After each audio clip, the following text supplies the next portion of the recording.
দুর্জনের উপকার করে কখনোই প্রতিদানের আশা করতে নেই। এই কথাটা কথামালার একটা গল্প শুনলে খুব ভালোভাবেই বুঝতে পারা যায়।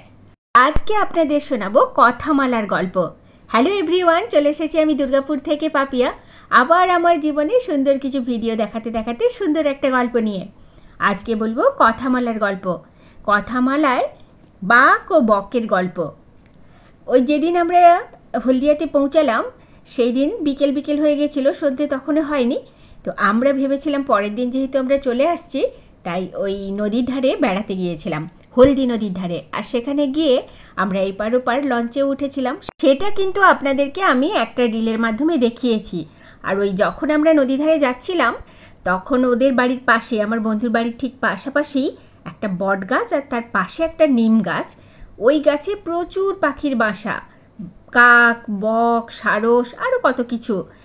আমার ওই মোবাইলটাতে যতগুলো আমি ধরতে পেরেছিলাম ধরেছিলাম, ততটা ভালো ক্লিয়ার আসেনি, তাও মোটামুটি পাখির বাসাগুলো কিন্তু ভালোই দেখা যাচ্ছে। আর আমি খালি চোখে দেখতে পাচ্ছিলাম, আপনাদেরকে ক্যামেরাতে অতটা ভালো ক্লিয়ারলি দেখাতে পাচ্ছি না আসলে। কাক, বক আর সারস অনেক অনেক ছিল, অনেক অনেক। তো সেই কারণে আমি বেশ কিছুটা ভিডিও করেছিলাম। তো আজকে কথামালার বাঘ ও বকের কাহিনীটা এই ভিডিওটা দেখাতে দেখাতেই বলি।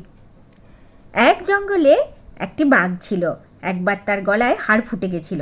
সে তো যন্ত্রণায় অস্থির হয়ে এদিক ওদিক ছুটে বেড়াতে লাগলো। নানাভাবে সে চেষ্টা করতে লাগলো হাড়টা সে কী করে বের করবে, কিন্তু বৃথা চেষ্টা। কোনোভাবেই সে হাড় আর গলা থেকে বের করতে পারছে না। সে এক নিদারুণ অবস্থা, যন্ত্রণায় রাগে সে গড়গড় করছে। ক্রমশ যেন হাড়টা তার গেঁথে যাচ্ছে বলে মনে হচ্ছে। ব্যথা বেড়েই চলেছে। বেচারা বাঘ, যার ভয়ে জঙ্গলের সমস্ত প্রাণী ঠকঠক করে কাঁপতে থাকে, সে কিনা নিজেই বিপাকে পড়ে ছটপট করছে।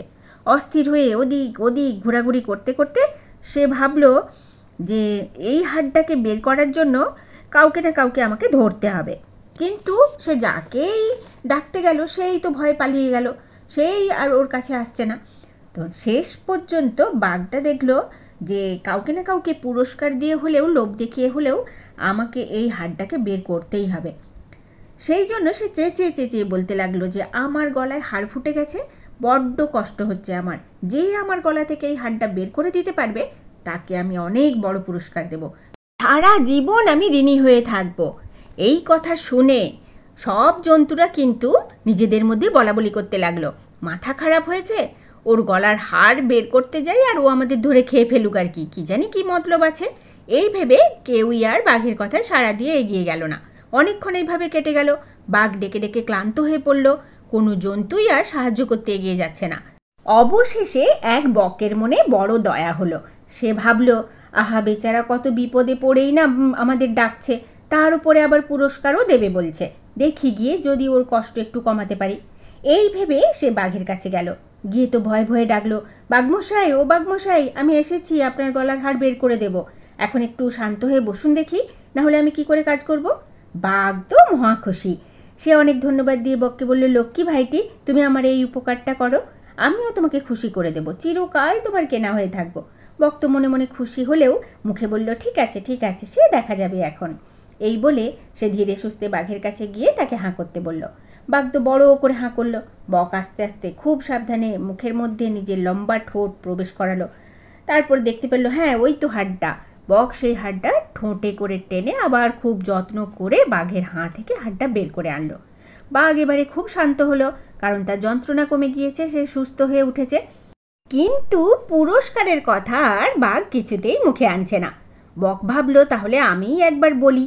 বক তখন বাঘকে বলল, এবার তো আমাকে যেতে হবে বাঘমশাই, আমার পুরস্কারটা যদি এবার দিয়ে দেন তো ভালো হয়। শুনেই তো বাঘ হুঙ্কার ছাড়লো। সে আওয়াজেই তো বকের একেবারে আক্কেল গুড়ুম। ও মা! বাঘ একেবারে দাঁত কড়মড় করে চোখ লাল করে গর্জন করে বলল, ওরে নির্বোধ, তুই আমার মুখে ঠোঁট প্রবেশ করিয়েছিলিস, এত দূর স্পর্ধা তোর! বাঘের মুখের মধ্যে মুখ ঢোকানোর সাহস হলো কী করে তোর? আরে তুই যে নির্বিঘ্নে ঠোঁট বের করে নিয়েছিস, এটাই তো তোর পরম সৌভাগ্য। তোকে যে আমি তখনই খেয়ে ফেলিনি, এটাই যথেষ্ট। আবার পুরস্কার চাইতে এসেছিস, বড় শক্ত তোর। যদি প্রাণে বাঁচতে চাস তাহলে এক্ষুনি এই মুহূর্তে আমার সামনে থেকে সরে যা, নইলে এখনই তোর ঘাড় মটকে দেবো। যা যা, পালা এখান থেকে। বক শুনে তো হতবাক হয়ে ধীরে ধীরে চলে গেল। দুর্জনের উপকার করে কখনো প্রতিদানের আশা করতে নেই। না হলে পুরস্কার তো দূরস্থ, বিপদ বেড়ে যেতে পারে। এই কথাটা তো মনে রাখতে হবে। আজকের এই কথামালার গল্প আর ভিডিও কেমন লাগলো আপনাদের অতি অবশ্যই লাইক কমেন্ট করে জানাবেন।